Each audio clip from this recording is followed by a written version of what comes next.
తీస్తా, నాలో ఉన్న క్రియేటివిటీ మొత్తం బయటికి తీస్తా, నా తడాకా చూపిస్తా. స్టార్ట్ చేద్దాం.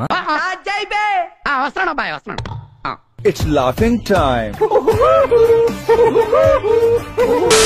ఈరోజు శాసన మండలి సమావేశాలు పూర్తయినాయి. అలాగా, ఎంత శుభవార్త చెప్పావు బాబు. గవర్నర్ గారి ప్రసంగం ద్వారా ఈ రోజు 20వ తారీఖు నాడు దానికి ముగింపు పలకడం జరిగింది. సుమారు 15 రోజులు క్లియర్ గా సభలో పలు అంశాల పట్ల చర్చించడం జరిగింది. మాకు తెలుదులే, నీ మట్టగారు తెలివితేటలో నా కాడ చూపించు.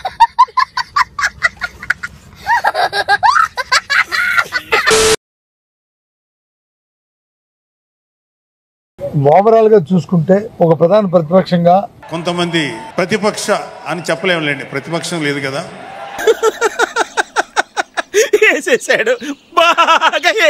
మా పార్టీ ప్రజా సమస్యల్ని ముందుకు తీసుకొచ్చి. నా ఉద్దేశం అది కాదు సార్, ప్రజలు నిజాన్ని తెలుసుకోవాలి. అటు చూడండి. ఏం ఈ పనుల్లో కనిపించలేదు, పైగా ఫిజికల్ గానీ మెంటల్ గానీ స్ట్రెయిన్.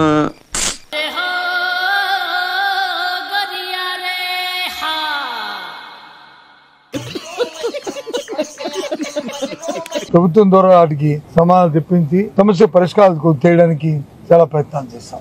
వినటానికి విల్లింగ్ గా ఉంటే శ్రీకృష్ణుడు భగవద్గీతలో అర్జునుడికి ఇంత చెప్పాడు. కానీ అధికార పక్షం ఆ ఆలోచనతో కాకుండా ఏదోలాగా దాన్ని డైవర్ట్ చేస్తూ. గవర్నర్ ప్రసంగం టైంలోనే వైసీపీ సభ్యులు ఆందోళనకు దిగారు.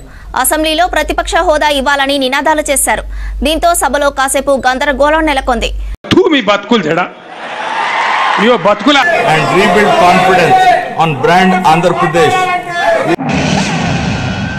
ఇప్పుడు ఎక్కడ కొట్టాలరా నిన్ను? కొట్టకుండా పనే మార్గం లేదా?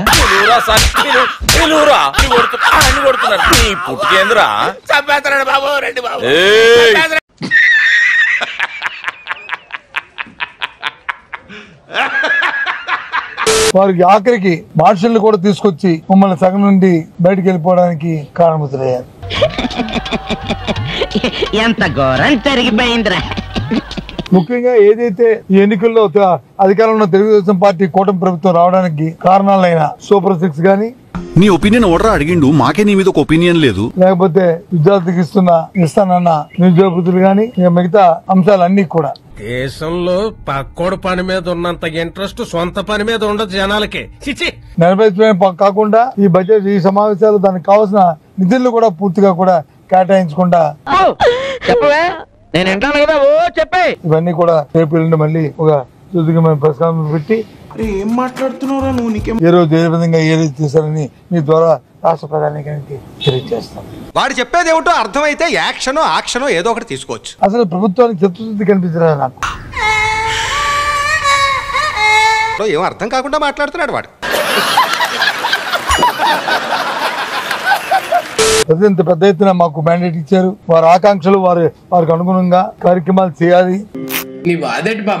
ఆ ప్రభుత్వం తాలూకు ఇచ్చిన సమాధానాలు గానీ, వాళ్ళు ఇస్తున్న కార్యక్రమాలు గానీ, వారి వ్యవహార స్థాయిలో గానీ కనిపిస్తున్నాయి.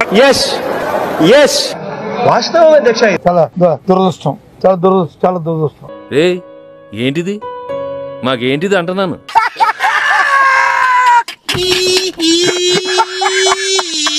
ఏదైతే అత్యంత విలువైన సమస్యలు ఉన్నాయో వాటి మీద స్పందనే కరువైంది.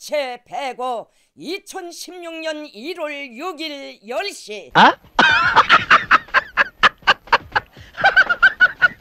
కాబట్టి మాకు ఈ జరిగిన ఈ 15 రోజుల కార్యక్రమంలో సబ్జెక్టు లేదు, ఆబ్జెక్టు లేదు, అంత వాటిదే డబ్బా బబ్రాజమానం భజగోవిందం. ప్రభుత్వం తాలూకు తీరు పట్ల మేము చాలా అసంతృప్తితో ఉన్నాం. ఎందుకంటే సభ అంటే ఏ ఒక్కరి వ్యక్తులతో ఏ ఒక్క 2 పార్టీల తాలూకా ఆధిపత్యాల కోసం కాదు. ఇప్పుడు మీరు చెప్తే తెలిసిందండి. 5 కోట్ల మంది ఆంధ్రులకి తాలూకు బాధ్యత వహిస్తుంది ఆ సభ. ఆహా, మీకున్న బ్రెయిన్ కి మీ తెలివితేటలకే మీరు సుప్రీంకోర్టుకే జడ్జి అవ్వాల్సిందన్నా.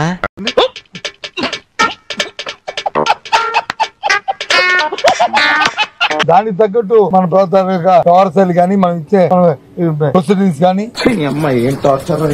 ఇచ్చే సందేశాలు కానీ, ప్రభుత్వం చెప్తున్న మాటలు కానీ, లేదా ప్రతిపక్షంగా మేము మాట్లాడిన మాటలు కానీ నాకు ఈ టార్చర్ ఏంట్రా బాబు? లేదు మా భాష కానీ లేకపోతే వాళ్ళ భాష కానీ వాళ్ళ వ్యవస్థ కానీ మా వ్యవస్థ ఉండాలనేది మేము కోరుకుంటున్నాం.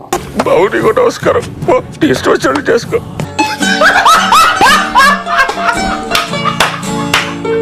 అంతసేపు కూడా మా పని అయిపోయిందిలే, మేము అధికారంలోకి వచ్చాలే, మేము సీట్లో కూర్చోనాలే, ఎలా పోతే పోనీ. ఇదేవాడండి బాబు, ఆయన నాన్నే అదమని చెప్పేసుకుంటున్నాడు. ఆయన గురించి ఆయన తెలిసినంత మనకు తెలియదు కదా.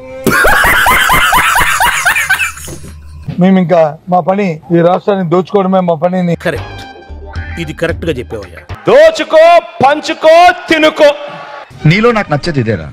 కొంచెం లేట్ అయినా నిజం నీ అంత నువ్వే తెలుసుకుంటా.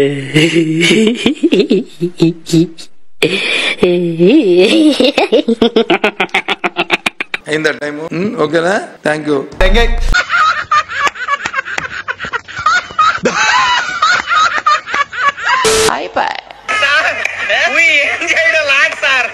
ఈ కార్యక్రమం ఇంతటితో సమాప్తం. రేపు ఇదే అలవాసులపై మళ్ళీ కలుసుకుందాం. అంతవరకు సెలవా మరి. నా ఛానల్ పేరు గుర్తుందిగా, ప్లీజ్ లైక్ షేర్